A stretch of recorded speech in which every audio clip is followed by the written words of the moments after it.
الحمد لله وكفى وسلام على عباده الذين اصطفى أما بعد فأعوذ بالله من الشيطان الرجيم بسم الله الرحمن الرحيم إن الحكم إلا لله وقال سبحانه وتعالى والذين يتوفون منكم ويذرون أزواجا يتربصن بأنفسهن 4 أشهر وعشرا وقال سبحانه وتعالى وآتوا النساء صدقاتهن نحلة صدق الله العظيم وقد قال النبي صلى الله عليه وسلم من أحدث في أمرنا هذا ما ليس منه فهو رد أو كما قال عليه الصلاة والسلام اللهم صل على سيدنا محمد وعلى آل سيدنا محمد وبارك وسلم صلى الله على النبي الأمي صلى الله على النبي الأمي واجب الاحترام بزرگوں، قابل قدر دینی ایمانی بھائیوں، گزشتہ 2 ہفتوں سے انتقال کے موقع پر دین کے نام پر جن رسم و رواج کو اپنایا جاتا ہے ان چیزوں کا تذکرہ چل رہا ہے۔ گزشتہ ہفتے ایصال ثواب کے تعلق سے چند باتیں عرض کی گئی تھیں، آج بھی اسی بات کو مکمل کرنا ہے اور چند باتوں کا مزید تذکرہ کرنا ہے۔ چنانچہ گزشتہ ہفتے یہ بات بتائی گئی تھی کہ ایصال ثواب ایک مستحب عمل ہے، اچھا عمل ہے، اگر کریں تو مردے کو فائدہ پہنچے گا، اگر نہیں کرتے تو ہمارے اوپر کوئی لازم نہیں۔ باقی مردے کے ذمے جو نمازیں چھوٹی ہوئی ہیں، جو روزے چھوٹے ہوئے ہیں، ہمارے کرنے سے وہ ادا نہیں ہوں گے۔ اگر کسی نے کسی کا مال دبایا ہوا ہے، چوری کی ہوئی ہے، حق دبایا ہوا ہے، وہ حق بھی ادا نہیں ہوگا۔ اس سے نیچے کی جو چیزیں ہیں وہ ایصال ثواب سے اس کو فائدہ پہنچتا ہے۔ لیکن ایصال ثواب کے بارے میں یہ بات بنیادی طور پر ہمیں ذہن میں رکھنی چاہیے کہ ایصال ثواب کی کوئی خاص صورت متعین نہیں ہے، اور نہ ایصال ثواب کرنے کے لیے کسی خاص آدمی کی ضرورت ہے۔ عجیب بات ہے کہ بہت سے لوگ ایصال ثواب کے قائل ہی نہیں ہیں، اور بہت سے لوگوں نے ایصال ثواب کے لیے ایسی شرطیں قائم کر لی ہیں اپنی طرف سے کہ جب تک وہ شرطیں نہیں پائی جاتی گویا ان کے نزدیک ایصال ثواب ہو ہی نہیں سکتا۔ یعنی مثال کے طور پر انتقال کے موقع پر جن رسم و رواج کا تذکرہ چل رہا ہے گزشتہ ہفتے سے، یہ جو پھول کے نام پر رسم ہے، جمعراتیں ہیں، 40واں ہیں، ایصال ثواب کی کوئی صورت شریعت نے متعین نہیں کی۔ جیسا کہ گزشتہ ہفتے میں نے عرض کیا تھا، صدقہ کر دیں مردے کی طرف سے، یہ بھی ایصال ثواب ہے، دعا کر دیں، یہ بھی ایصال ثواب ہے، کوئی تسبیح درود شریف کی پڑھ کر اس کا ایصال ثواب کر دیں، یہ بھی ایصال ثواب کی صورت ہے۔ کسی بھی صورت سے کوئی بورنگ کروا دیں، پانی کا انتظام کروا دیں، مدرسے میں، مسجد میں تعمیر میں پیسہ لگوا دیں، کتابوں کا انتظام کروا دیں، بیوہ کی مدد کر دیں، غریب کی مدد کر دیں، کسی کو کھانا کھلا دیں، اس کا ثواب پہنچا دیں، کوئی بھی صورت متعین نہیں ہے۔ یعنی کوئی بھی صورت اپنائے وہ ہو سکتا ہے، لیکن ایک صورت متعین کر لینا کہ اسی صورت سے ہوگا، اس کے علاوہ کسی صورت سے نہیں ہوگا، یہ غلط۔ اور انتقال کے موقع پر عجیب بات ہے، اب تو کرنے والوں کو بھی یہ بات نہیں معلوم کہ جو لوگ اس بات کے ایجاد کرنے والے ہیں، انتقال کے بعد یہ جو رسم و رواج جنہوں نے ایجاد کیے، وہ لوگ یہ سمجھتے ہیں اور یہ کہتے ہیں کہ یہ ثواب کے لیے کیا جاتا ہے، اور ان کے نزدیک انتقال کے بعد ایصال ثواب کی صرف ایک یہی صورت متعین ہے، اس کے علاوہ دوسری صورتوں سے وہ ایصال ثواب نہیں کرتے۔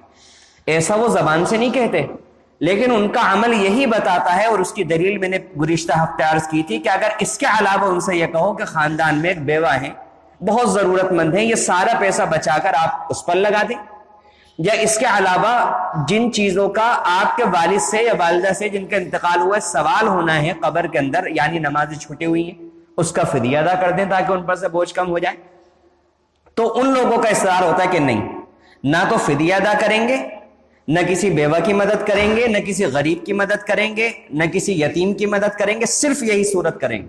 اس کی وجہ یہی ہے کہ ایک تو برادری اور خاندان والوں کو راضی کرنا، اور دوسری وجہ یہی ہے کہ ایصال ثواب کی خاص صورت ان کے ذہن میں متعین ہے کہ اسی سے ایصال ثواب ہوگا، اس کے علاوہ دوسری صورت سے ایصال ثواب ہو ہی نہیں سکتا۔ تو یہ والا جو نظریہ ہے کہ ایصال ثواب کی یہی صورت ہے، یہ غلط، اور اس کے غلط ہونے کی دلیل یہی ہے کہ اللہ کے نبی صلی اللہ علیہ وسلم سے، آپ کے صحابہ کرام سے، کسی سے بھی اس طرح کا عمل ثابت نہیں ہوتا۔ اس وجہ سے اگر ثواب کی یہی صورت متعینہ طور پر سمجھی جائے اور اس پر عمل کیا جائے ثواب سمجھ کر، تو یہ چیز بدعت کہلائے۔ گزشتہ ہفتے میں نے عرض کیا تھا شرک ہے، کیونکہ اللہ کے علاوہ برادری کو اور خاندان کو راضی کرنے کے لیے کیا جاتا ہے، اور اس ہفتے میں بیان کر رہا ہوں کہ یہ بدعت کسے کہتے ہیں؟ بدعت وہ اسے کہتے ہیں کہ دین کے نام پر کوئی ایسا کام کرنا کہ جس کام کے ہونے کی گنجائش اللہ کے نبی صلی اللہ علیہ وسلم کے زمانے میں موجود تھی، لیکن آپ نے اس کام کو نہیں کیا۔ آپ نے نہ زبان سے کہا اس کام کو کرو، نہ آپ نے کر کے دکھایا، نہ آپ کے سامنے کسی اور صحابی نے اس کام کو کیا اور آپ اس پر خاموش رہے، آپ نے نکیر نہیں فرمائی، کوئی بھی صورت نہ ہو، تو وہ چیز بدعت کہلاتی ہے۔ اب اللہ کے نبی صلی اللہ علیہ وسلم کے زمانے میں انتقال بہت ہوئے ہیں، خود آپ کے 2 ازواج مطہرات کے انتقال ہوئے، آپ کی بچیوں کے انتقال ہوئے، 3 بیٹیوں کے انتقال ہوئے، 3 بیٹوں کے انتقال ہوئے، آپ کے چچا کے انتقال ہوئے، آپ کے متعدد اصحاب کے انتقال ہوئے، لیکن آپ نے کسی کے بھی پھول فاتحہ، کسی کے بھی 40ویں، کسی کی بھی جمعرات، کسی کی بھی برسی نہیں۔ اگر یہ دین کا عمل ہوتا تو اللہ کے نبی صلی اللہ علیہ وسلم اس کو کرتے یا نہیں کرتے؟ ظاہر ہے اللہ کے نبی نہیں کریں گے دین کے کاموں کو تو کون کرے گا؟ ہمیں پتہ کیسے چلے گا؟ جب آپ نے نہیں فرمایا، صحابہ نے بھی نہیں فرمایا، تابعین نے، تبع تابعین نے، کسی نے بھی نہیں کیا، اور نہ ایسا ہوا کہ صحابہ نے آپ کی موجودگی میں اس کام کو کیا ہو اور آپ نے منع نہ کیا ہو کہ چلو ٹھیک ہے ہو رہا ہے ہونے دو۔ اگر اتنا بھی ہوتا کہ صحابہ نے کیا ہوتا اور آپ نے اس پر نکیر نہ فرمائی ہوتی تب بھی یہ چیز ثابت ہو جاتی، یہ بھی ایک مستقل دلیل ہوتی ہے۔ ایسا بھی نہیں ہوا۔ جب ایسا بھی نہیں ہوا تو اب کوئی اس طریقے پر اس کو عبادت سمجھ کر کام کو کرے گا تو یہ چیز بدعت کہلائے گی۔ اب جب بدعت کہی جاتی ہے تو عجیب بات ہے کہ جن لوگوں کا بدعت کا مزاج ہوتا ہے، اب تو مجھے اتفاق نہیں ہوتا ان لوگوں کا بیانات سننے کا، پہلے کسی زمانے میں سنا کرتا تھا تو میں حیران رہ جاتا تھا کہ جاہلوں کے مجمع کے اندر بیٹھ کر قرآن و حدیث سے کوئی دلیل نہیں دیتے، اور اگر دلیل دیتے ہیں تو دلیل الگ دعویٰ الگ، اور صرف عقلی گھوڑے دوڑاتے ہیں، عقلی دلیلوں سے ثابت کرنے کی کوشش کرتے ہیں۔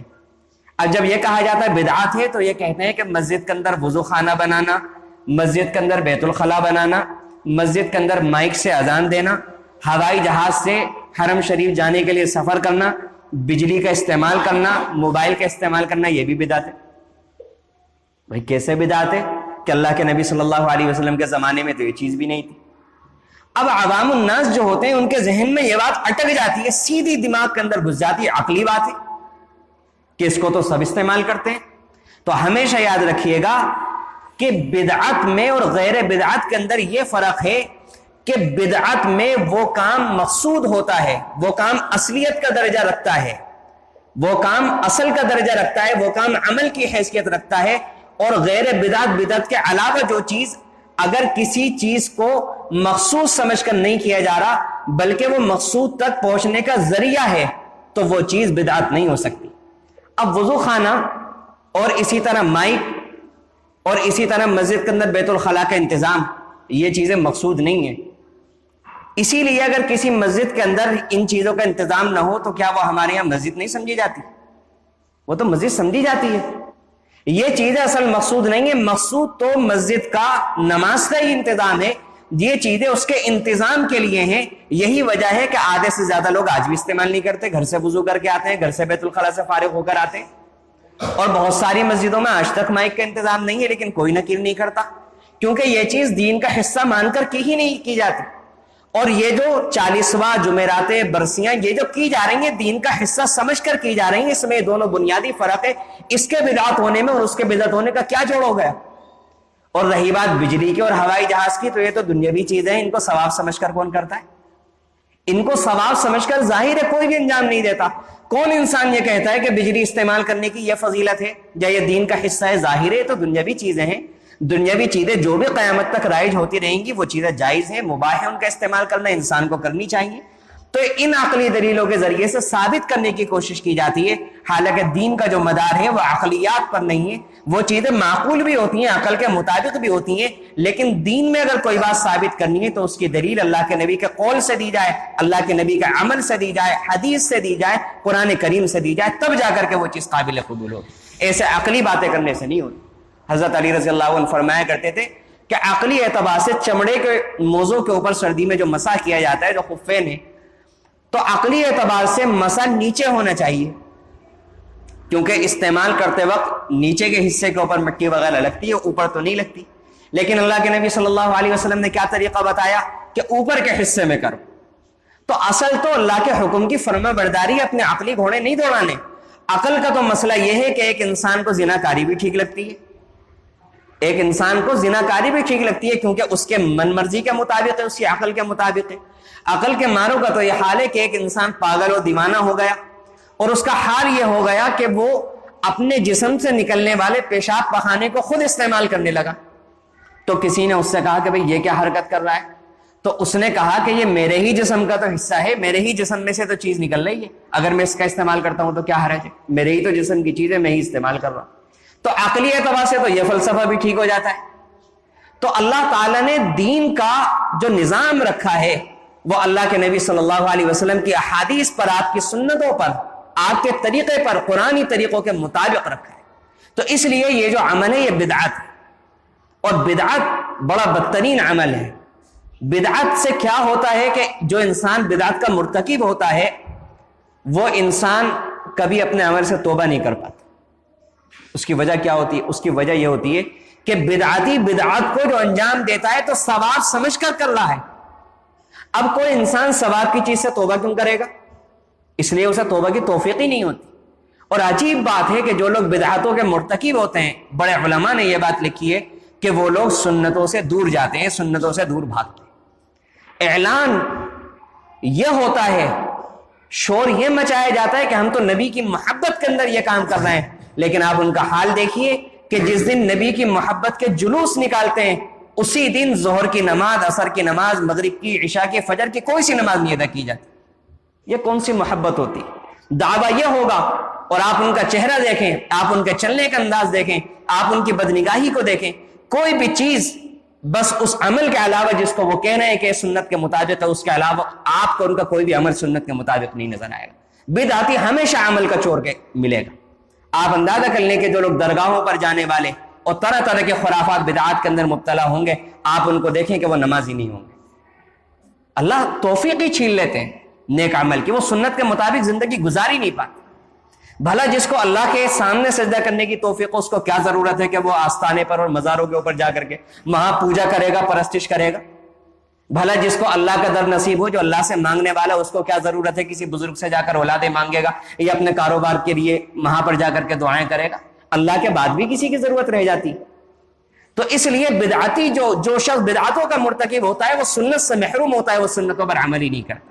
اس لیے میں نے پچھلے ہفتے بھی بیان کیا تھا کہ یہ باتیں سننے کے بعد ہم سب پر لازم ہے کہ جس کے خاندان میں اس طرح کی رسم و رواج ہوتے ہوں تو مرد اور عورت دونوں کے لیے لازم ہے وہ وصیت کریں کہ ہمارے انتقال کے بعد اس طرح کی کوئی بھی خرافات نہ کی جائے، اور اگر ہمارے رشتہ داروں میں بھی کوئی انسان کرے تو اس کی دعوت کو ہم قبول نہ کریں اور احتجاج درج کرائیں ہم رشتہ دار مل کر کہ ہم نہیں آئیں گے.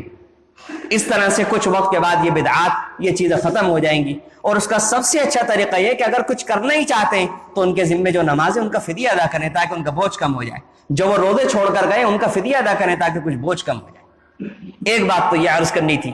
اور دوسری بات مجھے یہ عرض کرنی تھی کہ انتقال کے موقع پر ایک رسم یہ بھی ہوتی ہے کہ جب شوہر کا انتقال ہونے لگتا ہے تو اس کی بیوی کو اس کے پاس لایا جاتا ہے اور یہ کہا جاتا ہے کہ اپنا جو مہر ہے اس کو معاف کر. زبردستی لا کر کچھ عورتیں یا کچھ مرد لے کر آتے ہیں اور یہ کہتے ہیں کہ بھئی جو مہر تھا تمہارے اوپر، ان کو جو مہر ادا کرنا تھا شوہر صاحب کو، وہ مہر اب تم معاف کر. اور کبھی کبھی شوہر کا انتقال ہو جاتا ہے تب عورت کو زبردستی گھسیٹ کر لاتے ہیں کہ بھئی اب ان کا مہر معاف. کیا واہیات قسم کے رسم ہے، کیا واہیات قسم کی بدعات کا ہم نے ارتکاب کر لیا ہے اور کیا ایجاد کر دی ہے ہم نے، کیا خرافات ہیں. انتقال کے بعد حق معاف کروایا جا رہا ہے، انتقال کے موقع پر حق معاف کروایا جا رہا ہے. اور عجیب بات ہے کہ مہر ایسی چیز ہے جس کو شریعت نے لازم قرار دیا. بغیر مہر کے نکاح ہی نہیں ہوتا. اگر کوئی مہر متعین نہ کرے، شرط بھی لگائے کہ میں مہر متعین نہیں کروں گا، تب بھی مہر لازم ہوگا. یہ شریعت نے خود بخود مرد کے ذمے عورت کا حق سمجھ کر اللہ تعالیٰ نے خود لازم کر دیا ہے. کسی کو اختیار ہی نہیں دیا کہ آپ مہر کو لازم کریں نہ کریں. لیکن عجیب بات ہے، بڑے بڑے مالدار، بڑے بڑے سرمایہ دار جن کو اللہ نے وسعتیں دی ہوئی ہیں، اور یہ غفلت کی بات ہے. میں سمجھتا ہوں کہ بہت سارے لوگ اس وجہ سے نہیں کہ وہ ادا نہیں کرنا چاہتے مہر، بلکہ ان کے ذہن میں ہے ہی نہیں، ایک جو رسم و رواج چل پڑے اس کی وجہ سے، غفلت کی وجہ سے وہ بیچارے ساری زندگی مہر ہی ادا نہیں کرتے. حالانکہ مہر کی جگہ ہمارے ہاں یہ جو رسم رائج ہے کہ شادی کی پہلی رات میں منہ دکھائی کے نام پر جو رقم دی جاتی ہے، جو تحفہ پیش کیا جاتا ہے، بڑی بڑی رقمیں پیش کر دی جاتی ہیں. مثال کے طور پر 25,000 کا مہر ہے، 30,000 کی سونے کی چیز بنا کر کے دے دی، 40,000 روپے کی دے دی. کس نام پر؟ رسم کے نام پر.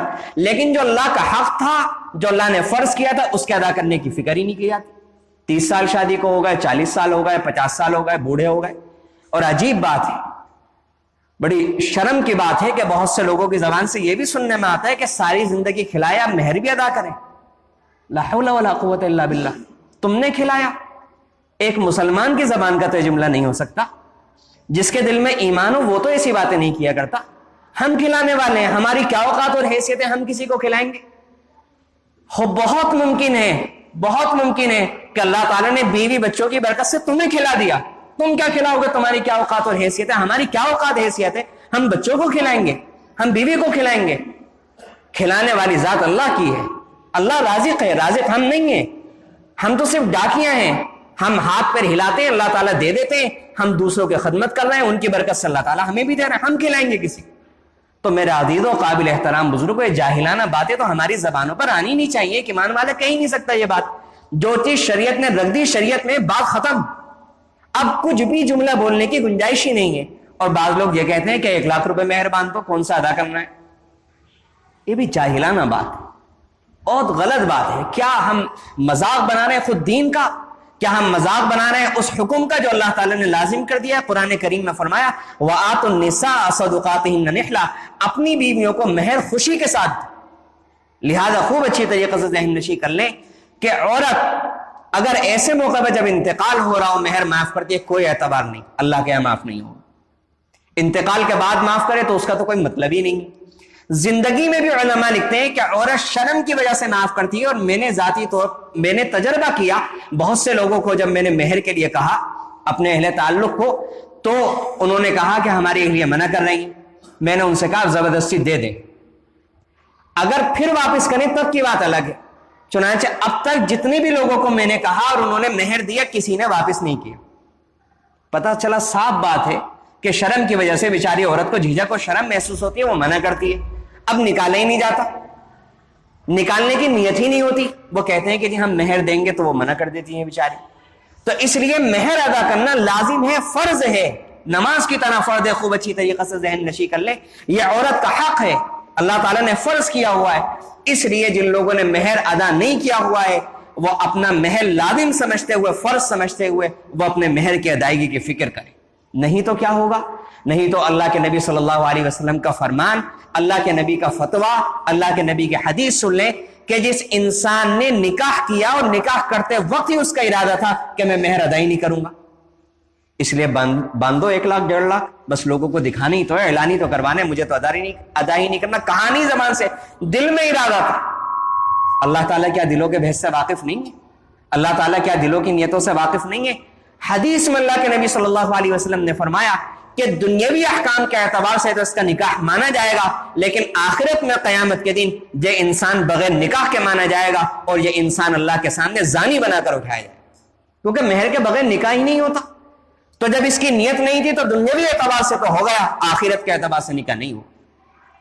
سوچیں، ساری زندگی زناکاری کا عذاب اس شخص کے ذمہ آئے گا کہ جس کی مہر ادا کرنے کی نیت نہیں. ہم کتنے رسم و رواج کے نام پر، جب سالگرہ کا موقع آتا ہے، جنم دن کا موقع آتا ہے، جب مہنگے مہنگے ہدیے تحائف پیش کر رہے ہیں، بدعات کے نام پر، رسم و رواج کے نام پر. جو اللہ نے حق رکھا ہے ہم اس کو ادا کرنے کی فکر کریں. اس لیے جن لوگوں کے ذمہ مہر باقی ہے تو ان کو چاہیے کہ وہ مہر کی ادائیگی کی جلد از جلد فکر کریں، اور اس طرح کی جو رسم و رواج ہے اسے اجتناب کریں. مرتے وقت میں نے دودھ معاف کروانے کی رسم کے بارے میں بیان کہ اس کی بھی کوئی حیثیت نہیں، اور یہ جو مہر معاف کروانے کی رسم ہے اس کی بھی کوئی حیثیت نہیں، اور اس کا بھی کوئی وجود نہیں ہے، اس سے کچھ بھی نہیں ہوتا. اور ایک بات جو مجھے عرض کرنی تھی وہ عدت کے تعلق سے عرض کرنی ہے. انتقال کے موقع پر یہ بھی ایک مسئلہ بہت زیادہ آج کل دیکھنے میں آ رہا ہے کہ ایک عدت شروع ہو گئی ہے 4 بجے والے عدت. اور کچھ 10 بجے والی عدت. تو بہت آسان کر کے میں سمجھا دیتا ہوں کہ یہ جو عدت ہے یہ میڈ ان انڈیا ہے. تو یہ غیر اسلامی ہے, یہ انڈیا میں بنائی گئی ہے یا پاکستان بنگلہ دیش میں ہوگی, کیونکہ خرافات اور بدعات زیادہ تر ہمارے ان 3 ملکوں کے اندر ہی پائے جاتے ہیں. تو اسلام میں تو اس کا کوئی تصور ہی نہیں ہے. آپ ڈھونڈ لیں فقہ کی کسی کتاب میں, حدیث کی کسی کتاب میں, قرآن میں, کچھ ملے گا ہی نہیں, کچھ ملے گا ہی نہیں. تو یہ تو علاقائی بات ہے کہ لوگوں نے خواہ میں 4 بجے کی شروع کر دی, 10 بجے کی شروع کر دی. عدت کسے کہتے ہیں؟ عدت کسے کہتے ہیں اچھی طرح ذہن میں رکھ لیں. جیسے ہی شوہر کا انتقال ہو, مثال کے طور پر 1:15 پر شوہر کا انتقال ہوا, تو 1:15 1 سیکنڈ پر عورت کی عدت کا وقت شروع ہو گیا. عدت شروع کرنے کا نام نہیں ہے. عدت تو اس وقت کو کہتے ہیں جو شوہر کی وفات سے لے کر 130 دن تک رہتا ہے. 24 گھنٹے کا ایک دن ہوگا. جب 130ویں دن جب 1:15 بجے اگر انتقال ہوا ہے, جب 1:15 بج جائیں گے تو 1:16 پر عدت کا زمانہ ختم ہو گیا. عدت خود بخود مکمل ہو گئی, خود شروع ہوگی خود ختم ہو جائے گی, نہ شروع کی جائے گی نہ ختم کی جائے گی. تو خوب اچھی طرح سمجھ لینا چاہیے کہ عدت کرنا واجب ہے, ضروری ہے, قرآن کریم سے ثابت ہے. اور یہ 4 بجے والی عدت, یہ 10 بجے والی عدت, یہ جو جتنی بھی رسم و رواج ہے اس کا کوئی حیثیت نہیں ہے. یہ عورت معاوضہ دار ہوگی, بدترین گناہ کی مرتکب ہوگی. اور جو حضرات اس طرح کے مسئلے بیان کرنے والے ہیں, بتانے والے ہیں, اور خاندان کے وہ بڑے, خاندان کے وہ ذمہ دار, وہ سسرال کے رشتہ دار, وہ میکے کے رشتہ دار, جو ان باتوں پر, ان خلاف شریعت کاموں کے ہوتے ہوئے دیکھ کر بھی اپنے احتجاج نہیں کرواتے, 2 جملے ان سے زبان سے نہیں بولے جاتے, پابند نہیں کروایا جاتا, تو وہ لوگ بھی قیامت کے دن اللہ کے یہاں جواب دہ ہوں گے کہ اللہ کے نظام کی, اللہ کے دینی حکم کی دھجیاں اڑائی جا رہی تھی, تم سے 2 جملے بول کر اپنی ناراضگی کا اظہار نہیں کیا گیا. عجیب مزاج ہے ہمارا. ہمارے مزاج کے خلاف کوئی بات ہو جائے تو ملت داریاں ختم ہو جاتی ہیں. شریعت کے خلاف کچھ بھی ہوتا رہے, 2 جملے آدمی زبان سے نہیں بول پاتا. بولنا چاہیے اور اپنی طرف سے بھرپور کوشش کروانی چاہیے کہ نہیں, اللہ کا حکم ہے, اللہ کے حکم کے مطابق پورا کیا جائے گا. عدت جب شریعت نے رکھی ہے تو ہوگی. اب لوگوں کا عجیب مزاج بن گیا ہے کہ کچھ لوگ اپنے گھر لے آتے ہیں, کوئی کئی شیف کر لیتا ہے, بعد میں مسئلہ پوچھتے ہیں کہ اب کر لیا اب کیا کریں. جب کر ہی لیا پوچھنے کی کیا ضرورت؟ جب اللہ کا ہی ڈر نہیں رہا تو لوگوں سے ڈرنے کی کیا ضرورت ہے؟ وہ مسئلہ یہی ہوتا ہے کہ کسی طریقے سے گنجائش نکل آئے تو جب لوگ ملامت کریں گے تو فلاں مفتی صاحب کا حوالہ دے دیا جائے کہ ہم نے ان سے معلوم کر لیا تھا, اور بات کو توڑ موڑ کر جھوٹ موٹ غلط سلط بات بتا دی جاتی. اگر شریعت کے حکم کے مطابق کام کو کرنا ہے تو کرنے سے پہلے معلوم کرے گا وہ انسان جو شریعت کے مطابق کرتا ہے, کرنے کے بعد نہیں کرے گا. ہاں یہ صورت الگ ہے کہ کسی انسان کو معلوم ہی نہیں تھا, بعد میں کسی نے بتایا تو وہ کرنے کے بعد معلوم کرے گا. پہلے سے کچھ سنا ہوا ہے, کان میں پڑا ہوا شک ہے, تو اللہ کے بندو معلوم کر لو پہلے. تو اس لیے شریعت نے جو عدت رکھی ہے وہ پورے دنوں کی رکھی ہے. جیسے انتقال شروع ہوتا ہے تو عورت کے اوپر پابندی ہے کہ وہ بناؤ سنگار نہ کرے, آنکھوں میں سرما نہ ڈالے, مہندی نہ لگائے, اور کلر والے کپڑے نہ پہنے, زیورات نہ پہنے, چوڑیاں اتار دے, جو زیورات پہنے ہوئے وہ اتار دے. یہ بالکل شریعت, یہ بالکل انسانی فطرت کے مطابق ہے کہ جس عورت کے ساتھ انسان نے ساری زندگی گزار دی, اگر شریعت اسے اگلے دن بننے سنورنے کی اجازت دے دے تو آپ یہ بتائیں گے یہ کیا غیرت انسان کی برداشت کرے گی؟ کیا مرد کے خاندان والے انہیں تعلق اس بات کو برداشت کر پائیں گے کہ جس مرد کے ساتھ 30 40 50 سال زندگی گزاری اس عورت نے ایک دن بھی اس کا سوگ نہیں بنایا؟ اور سچی بات ہے کہ خود عورت کی فطرت کے مطابق ہے کہ عورت کی طبیعت خود گوارا نہیں کر سکتی کہ شوہر کا انتقال ہو تو وہ ان سب چیزوں کے ان سب پابندیوں کو اپنے اوپر لازم نہ کرے. یہ بالکل فطرت نسوانیت کے مطابق خود عورت کی فطرت میں اللہ تعالیٰ نے جذبات رکھے. اور زمانے جاہلیت میں تو عدت کی بڑی خطرناک قسم کی پابندیاں ہوا کرتی تھیں.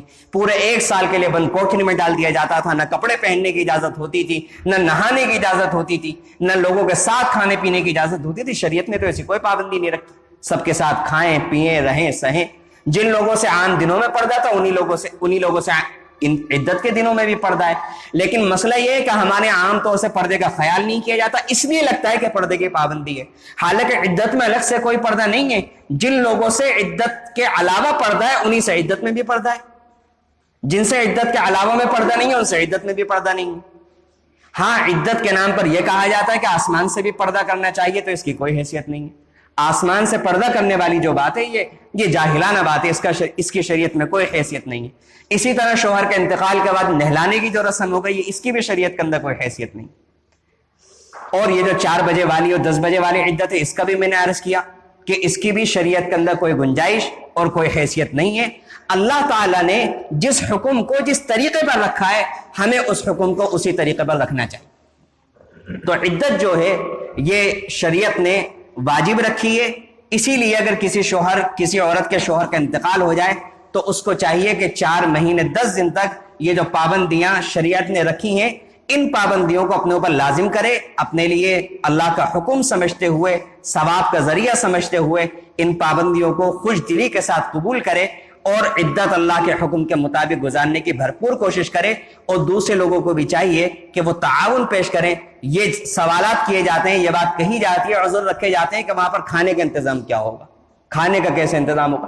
تو عجیب بات ہے، میری تو سمجھ میں ہی نہیں آتا کہ 30-40 سال تک جس عورت نے سسرال میں ایک لمبا وقت گزار دیا، تو وہ لوگ شوہر کا اگر انتقال ہو جائے کہ ان کے بھائی کا انتقال ہو گیا یا کسی اور رشتہ دار کا انتقال ہو گیا، تو کیا وہ عورت کو 2 وقت کا کھانا نہیں کھلا سکتے 4 مہینے 10 دن تک؟ عجیب سی بات ہے۔ اور اگر وہ نہیں کھلاتے تو میں تو اس کا حل یہ بھی بتاتا ہوں کہ اس گھر کے اندر آپ کھانا بھروا دیں۔ اللہ کا حکم اگر پورا کرنے والی بات ہے تو کھانے کا انتظام آپ کروا دیں، کسی عورت کی باری بنوا دیں کہ 4 دن ایک عورت رہ لے، پھر کوئی دوسری بہن رہ لے، پھر تیسری بہن رہ لے، کبھی کوئی رشتہ دار رہ لے۔ اللہ نے جو حکم رکھا ہے اگر اس حکم کو پورا کرنے کا ارادہ ہوگا تو پھر اللہ تعالیٰ اس کی صورتیں بھی پیدا فرما دیتے ہیں، اور جب انسان کا ارادہ ہی نہیں ہوتا تو پھر اس کی صورتیں بھی مشکل نظر آتی ہیں۔ اصل یہ ہے کہ انسان کرنا چاہتا ہے یا نہیں کرنا چاہتا۔ آخر میں ایک بات یہ بھی عرض کرنی ہے کہ آج کل یہ بھی دیکھنے میں بات آتی ہے کہ انتقال ہو رہا ہے تو وہ اولاد کہ جس کو باپ نے پالا پوسا کھلایا پلایا سب کچھ کیا، اتنا بڑا کیا، وہ اولاد باپ کے جسم سے انتقال کے بعد اس طرح کی بے مروتی اور بغیرتی کا ثبوت دے رہے ہیں کہ دیکھ کر کے حیرانی ہوتی ہے۔ نہلانے کے لیے تیار نہیں، اجرت کے اوپر بلا رہے ہیں پیسے دے کر۔ یہ کوئی ایسی چیز ہے کہ پیسے دے کر آپ اپنے والد کا کام کروائیں گے؟ آپ کا حق ہے، شرم آنی چاہیے ان اولاد کو جو اپنے والد کا آخری کام اپنے ہاتھ سے نہیں کرتے۔ کہ ہمیں طریقہ نہیں آتا، آپ سیکھ نہیں سکتے طریقہ؟ کیوں نہیں سیکھتے طریقہ؟ کیا منع ہے طریقہ سیکھنا؟ یا کسی سے آپ پوچھیں گے کسی عالم دین سے تو وہ آپ کو طریقہ نہیں بتائے گا؟ اولاد کا حق ہے، اس کی غیرت کیسے برداشت کر سکتی ہے کہ وہ اپنے والد کا آخری کام غیر کے ہاتھ سے کروائے گا؟ اس لیے مردے کو نہلانے کی فضیلت ذہن میں رکھنی چاہیے۔ اللہ کے نبی صلی اللہ علیہ وسلم نے فرمایا کہ جو انسان مردے کو نہلائے گا تو اللہ تعالیٰ اس کو غلطیوں سے، خطایا سے، گناہوں سے ایسے معاف فرما دیں گے کہ جیسا کہ وہ ماں کے پیٹ سے آج ہی پیدا ہوا ہے۔ اتنی زبردست فضیلت۔ تو آخر میں طریقہ بیان کرتا ہوں، بہت آسان طریقہ ہے، اور یہ بھی بات ذہن میں رکھیں کہ اگر یہ نہلانے کا جو میں طریقہ بیان کر رہا ہوں یہ مسنون طریقہ ہے، باقی جو فرضیت ہے نہلانے کی وہ آپ پورے جسم کو گیلا کر دیں، پورے جسم سے ناپاکی ختم کر دیں تو فرضیت تو ادا ہوگی۔ کسی بھی طریقے پر آپ نہلا کر کے اگر جسم پر ناپاکی لگی ہوئی ہے استنجا کرا دیں اور سارے جسم پر پانی بہا دیں، فرضیت تو ویسے بھی ادا ہو جاتی۔ خود کرنا چاہیے یہ کام۔ تو اس لیے مردے کو نہلانے کا مسنون طریقہ یہ ہے کہ اول سب سے پہلے جو تختہ رکھا جاتا ہے اس تختے کو رکھا جائے اور اس تختے کو 3 بار لبان وغیرہ کی، اگربتی کی، کسی بھی چیز کی دھونی دے دی جائے۔ میں نے پہلے ہی عرض کیا یہ چیزیں فرض نہیں ہیں، یہ چیزیں مسنون ہیں، اگر کریں گے تو زیادہ ثواب ہے، نہیں کریں گے تو میں نے بتا دیا کہ اصل مقصود جسم کو پاک کرنا ہے، وہ پاک ہو گیا تو غسل ہو گیا۔ تو 3 مرتبہ یا 5 دفعہ یا 7 دفعہ دھونی دے دی جائے، پھر اس کے بعد جسم سے کپڑے اتار دیے جائیں، اگر آسانی کے ساتھ اتر سکیں تو اتارنے چاہیے، اور اگر نہ اتر سکیں تو قینچی سے کاٹ دینے چاہیے۔ اس کے بعد پھر سطر پر، مرد کا سطر کیا ہے؟ ناف سے لے کر گھٹنوں تک، اور عورتوں کے نہلانے کا بھی یہی طریقہ ہے۔ ہمیں چاہیے، یہ ہمارے لیے ضروری ہے کہ ہم اپنے گھر کے خواتین کو بھی یہ طریقہ سمجھائیں، اور بعد میں بھی اگر کوئی سیکھنا چاہے تو باقاعدہ سکھایا بھی جا سکتا ہے، آپ معلوم کر لیں بلا تکلف، اس بات کو بتا دیا جائے گا، سکھا دیا جائے گا، سیکھنا چاہیے، ہر علاقے میں لوگ ہونے چاہیے۔ تو باقی میں بیان بھی کر رہا ہوں کہ ناف سے لے کر گھٹنوں تک یہ مرد کا سطر ہے، یہاں پر ایک کپڑا ڈال دیا جائے۔ اب اس کے بعد کپڑا ڈالنے کے بعد الٹے ہاتھ کے اندر کوئی بھی دستانہ یا کوئی بھی کپڑا لپیٹ لیں، یا کوئی دستانہ ہو تو اس کو ہاتھ میں پہن لیں، اور مٹی کے ڈھیلوں سے، اور اگر ڈھیلے نہ میسر ہو تو پانی سے آگے کا استنجے کا راستہ اور پیچھے کا استنجے کا راستہ، اس کو خوب اچھی طریقے سے دھو کر رگڑ کر صاف کر۔ ہاتھ ڈائریکٹ نہیں لگانا کیونکہ یہ ٹھیک نہیں ہے، یہ غلط ہے، بلکہ دستانے سے، کپڑے سے اس کی شرمگاہ کو خوب اچھی طریقے سے صاف کر دیں، پھر وضو کرائیں۔ وضو کرنے میں مردے کو جب وضو کرایا جاتا ہے پہلے ہاتھ نہیں دھلوائے جاتے، کیونکہ ہاتھ جو دھوئے جاتے ہیں تو کلی کرنی ہوتی ہے، تو زندہ لوگ دھوتے ہیں، اسے اپنے ہاتھ سے کلی تو نہیں کرنی، اس لیے ہاتھ نہیں دھلوائے جاتے، بلکہ اور کلی بھی نہیں کروائی جائے گی کیونکہ وہ پانی باہر نہیں نکال سکتا، تو اس لیے روئی کو تر کر کے مسوڑوں کے اندر پھیر دی جائے گی، دانتوں کے اندر پھیر دی جائے گی۔ اسی طرح ناک میں پانی پہنچا نہیں سکتا، تو اس لیے ناک میں روئی کو تر کر کے ناک کے نتنوں کو تر کر دیا جائے گا۔ پھر اس کے بعد چہرے کو دھلایا جائے گا، پھر اس کے بعد جیسے وضو کے اندر ہوتا ہے ہاتھوں کو دھلایا جائے گا، پھر سر کو اور پھر پیروں کو۔ جب یہ وضو ہو گیا تو اب وضو کے بعد سر کو اور داڑھی کو صابن وغیرہ سے دھو کر کے اچھی طریقے سے صاف کر دیا جائے گا۔ پھر اس کے بعد مردے کو الٹی کروٹ پر، بائیں کروٹ پر لٹا دیا جائے گا۔ تو بائیں کروٹ پر جب لٹائیں گے تو دایاں حصہ اوپر ہو جائے گا، تو پانی کافور کا پانی جو ہوتا ہے وہ بیری کے پتے ڈال کر اور کافور کا پانی جو تیار کیا جاتا ہے، اس پانی کو جب ہم ڈالیں گے سر سے لے کر پاؤں تک اچھی طریقے سے بہائیں کہ جب دائیں کروٹ سے وہ بائیں کروٹ تک اچھی طرح پہنچ جائے۔ جب پہنچ جائے تو پھر اس کے بعد کروٹ بدل دیں، پھر سیدھی کروٹ پر لٹائیں، تو پھر بائیں طرف سے پانی ڈالیں گے، پھر نیچے تک پانی پہنچ جائے گا۔ یہ 2 مرتبہ پانی پہنچایا جا چکا۔ اب اس کے بعد مردے کو اپنے جسم کے ٹیک لگا کر، یعنی بٹھائیں، تھوڑا سا، پورا نہ بٹھایا جا سکے نہ بٹھائیں، تھوڑا سا کھڑا کریں، پیچھے کوئی اپنے جسم کی ٹیک دے دے اور ہلکے ہلکے جسم کو مل کر کے، پیٹ کو مل کر کے دبائیں کہ اگر کوئی نجاست وغیرہ رہ گئی ہو اور نکل جائے تو اس کو دھو لیں۔ اگر نجاست نکلتی ہے تو اب دوبارہ غسل کرنے کی ضرورت نہیں ہے، نجاست کو دھو ڈالیں اور پھر اس کے بعد الٹی کروٹ پر لٹائیں، پھر سیدھا حصہ اوپر ہو جائے گا، پھر آخر میں 3 مرتبہ پھر پانی بہا دیں۔ یہ غسل پورا ہو گیا۔ اب جسم کو پوچھنے کے بعد کفنا دیا جائے اور باقی کاموں کو کر دیا جائے۔ یہ غسل کا اتنا مختصر سا طریقہ ہے۔ اعضائے وضو پر، یعنی اعضائے سجدہ پر، یعنی سجدے میں جو اعضاء ہیں، پیشانی ہے، ہتھیلیاں ہیں، گھٹنے ہیں، یہ پیروں کی انگلیاں ہیں، ان اعضاء پر عطر لگا دیا جائے۔ یہ اتنا آسان سا مختصر سا طریقہ ہے غسل کرنے کا، تو ان کاموں کو ہمیں اپنے ہاتھوں سے کرنا چاہیے۔ اللہ رب العزت سے دعا ہے کہ اللہ تعالیٰ ان تمام باتوں پر ہم سب کو عمل کی توفیق نصیب فرمائے۔ آمین۔ وآخر دعوانا الحمدللہ رب العالمین۔